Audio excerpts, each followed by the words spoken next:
beautiful example of this is the life of St. Francis.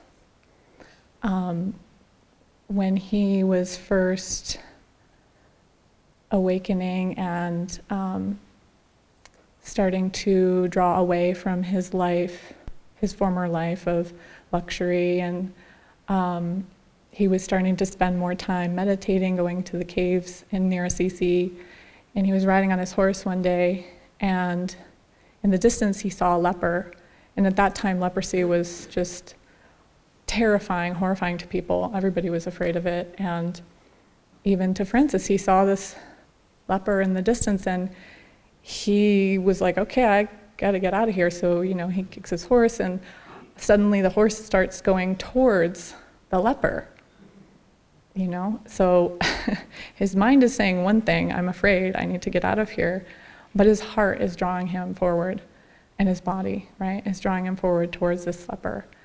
And when he gets there, he jumps off. But even as he's approaching, the sight, the smell, everything is just, I won't go into the detail, it's quite graphic, but you can imagine it was not a pleasant experience. It's not something you want to ride towards particularly, but something compelled him.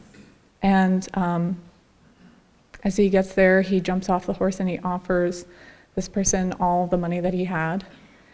And he's ready to take off again. And something in him compels him to take the person's hand and kiss their hand. And he's just flooded with such bliss, with a happiness that he's never known. It's beyond all reason, beyond all explanation. And that's what that love for God does for us. It just takes us beyond all reason. I think, we have touches of that in our human relationships. I see a lot of parents in the audience, and I think that, there's an experience of that. What you'll do for the love of a child is just beyond all reason. What you do for the people that you love, right? When we can direct that love to God, how much more powerful it can be.